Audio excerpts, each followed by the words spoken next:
Your team's fastest hacks are often the folder where attackers sneak in. Here's how to stop them without becoming the Department of No. Shadow IT is the set of apps, devices, and cloud accounts employees use without IT approval.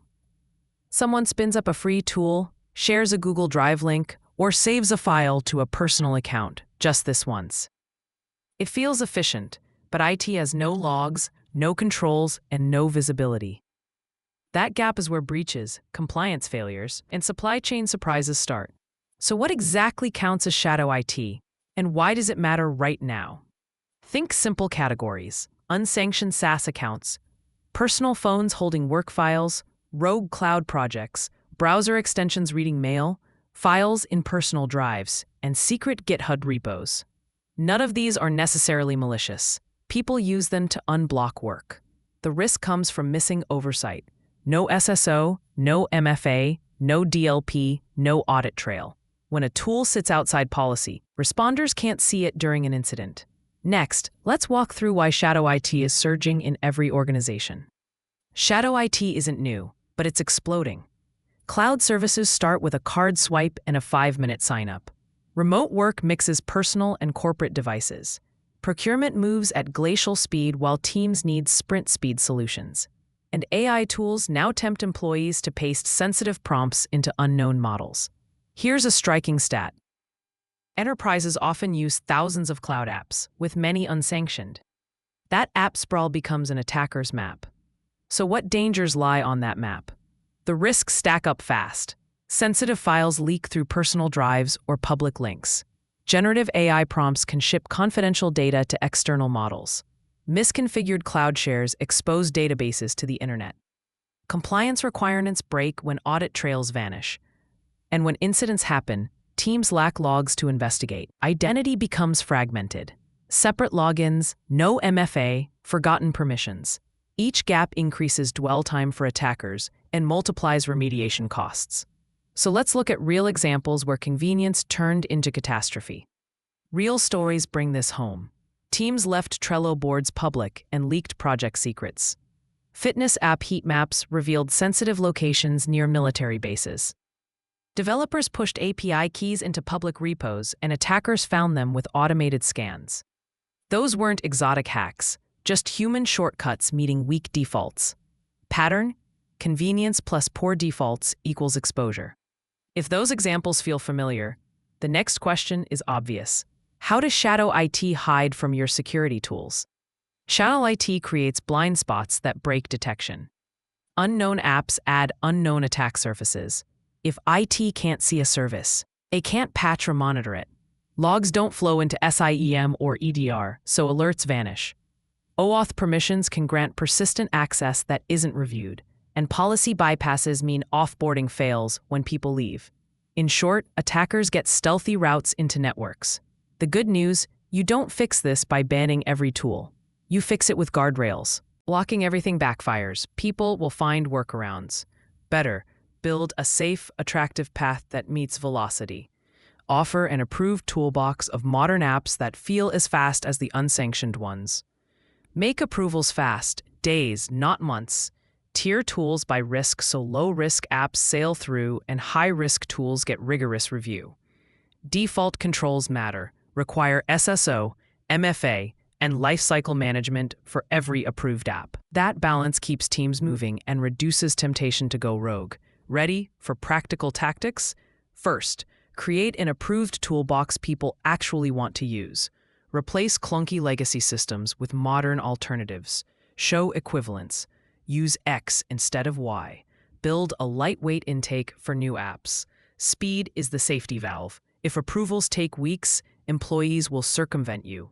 Also offer a bring-your-own-app pathway with clear criteria and time-box trials. Make the default path visible and frictionless. Next up, discovery, the one thing you must do before you can govern anything. You can't secure what you can't see. Use CASB or SaaS posture tools to inventory cloud apps and risk score them. Monitor DNS and outbound traffic to catch new services. Audit OAuth app permissions in Google Workspace and Microsoft 365. Scan expense reports for shadow SaaS spend. Check endpoints and browser telemetry for risky extensions. Pro tip: Focus first on the top 20 unsanctioned apps by usage and risk. Quick wins here by trust and breathing room. Now, how do you turn discovery into policy? Decide and govern with simple, practical rules. Classify data so people know what can move where. Use vendor risk frameworks to assess providers.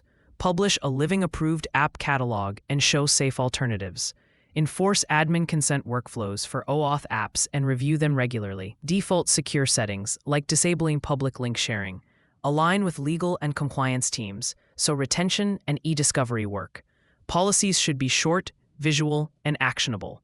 Next, we'll look at technical controls that stop leaks even when unsanctioned tools appear.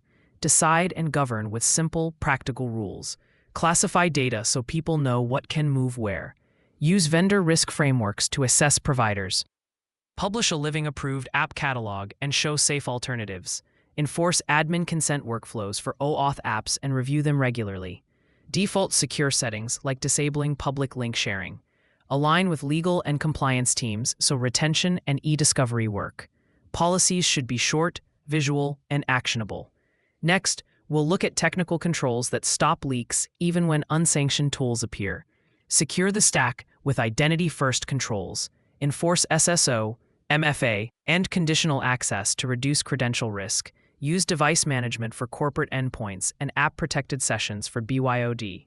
Deploy DLP to stop sensitive data leaving sanctioned apps. Adopt zero-trust segmentation to limit blast radius when an unsanctioned tool appears. Use SWG or SASE to inspect web traffic and isolate risky sessions. These controls buy time and reduce impact. Next, let's shift to the human side, education and champions. Technology alone won't fix behavior. Treat security like a service, not a stop sign. Recruit shadow IT champions in each team to test and advocate approved tools. Run microlearning, 5-minute modules on OAuth permissions, link sharing, and AI prompt hygiene. Use internal marketing to promote the approved toolbox and make it the path of least resistance. When people trust IT to help, they bring tools for review instead of hiding them. Next, we'll measure progress, so this isn't just a one-off project. If you can't measure it, you can't manage it. Track the number of unsanctioned apps discovered, SSO/MFA coverage, time to approve requests, OAuth app counts, and data egress to unknown services. Include employee satisfaction with approved tools so controls don't become resentment. Create quarterly reviews that tie metrics to risk reduction and cost savings. These numbers let you show the business you're enabling velocity while lowering risk. Now, let's turn these ideas into a practical 90-day plan you can run next week. Days 1 to 30, get visibility. Turn on discovery tools, CASB, DNS logs, and identity audits. Identify the top 20 unsanctioned apps by usage and risk. Meet with 3 to 5 departments to learn what they use and why. Those conversations reveal business needs you can solve. This quick cadence builds credibility and points to fast remediation. Ready for the next phase, where we actually reduce obvious risks? Days 31 to 60, reduce obvious risk. Enable SSO and MFA for any app that supports them. Turn off default public sharing. Publish an initial approved app catalog with real alternatives and a simple request workflow. Fix high-risk OAuth permissions and remove forgotten third-party access. These steps close glaring doors attackers use. They're fast wins that show impact. Next comes the phase where you build durable guardrails and automation. Days 61 to 90, build guardrails. Implement admin consent for OAuth apps and roll out DLP rules for sanction sharing. Deploy conditional access and device checks. Run micro-training on safe sharing and AI prompts. Start quarterly reviews of unsanctioned apps and vendor risk. Automate offboarding so departed employees can't keep company data in personal apps. By day 90, you'll have visibility, controls, and processes that keep pace with teams. But what about startups and regulated enterprises? The playbooks differ. Startups, keep policies short and default to SSO MFA early. Use one platform to reduce complexity and maintain an experimental sandbox for trials with clear offboarding. Regulated industries enforce DLP, e-discovery, and strict vendor risk management. Document everything for audits. Both should aim for fast approvals and secure defaults, but the degree of controls differs. Now let's tackle the newest frontier, shadow AI and how to prevent prompt leaks and data training risks.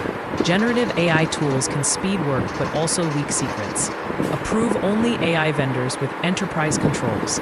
Disable model training on your prompts when possible. Use DLP to block uploads of sensitive data and monitor plugins for risky connections. Train employees in prompt hygiene.